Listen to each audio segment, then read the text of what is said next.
the suggestion is not being made here that you, having reached a view on public health grounds, took yourself off to speak to the Treasury and see what arguments needed to be made properly on behalf of the economic consequences that would ensue from a lockdown.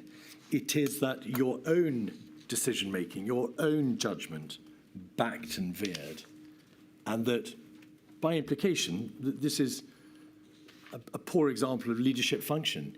You couldn't make up your own mind as to what should be done. On the contrary, I've made up my mind. We are getting on and doing it. We are not being diverted.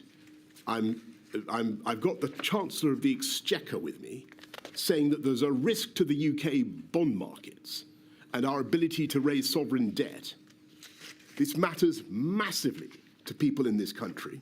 It matters to the livelihoods of people up and down the land. I have to go through the arguments. And that is what I was doing. Your own private secretary, Imran Shafi, recorded in his notebook, you said, "We're killing the patient to tackle the tumour, large people who will die.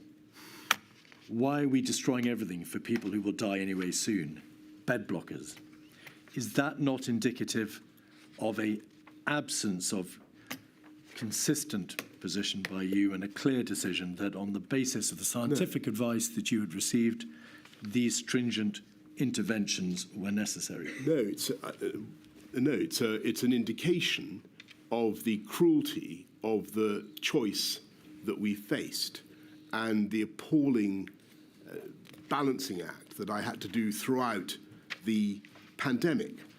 And in order to what, if I said something like that, what I was saying, which is the truth, which is that in order to drive down the virus, to stamp out the virus, you have to do things that are going to be very damaging in all sorts of other ways.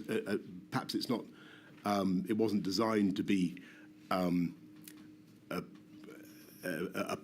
publicly broadcast, but I was trying to find a way crisply to summarise what I saw as part of the problem. On the 19th of March, that Thursday, you had a meeting with a newspaper proprietor.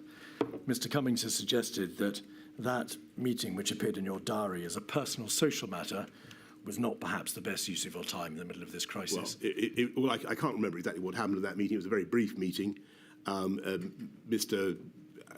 The newspaper proprietor in question doubtless wanted to know about what was happening to London and why where he owned and indeed the whole country and wanted to be informed, and I wanted him to be supportive.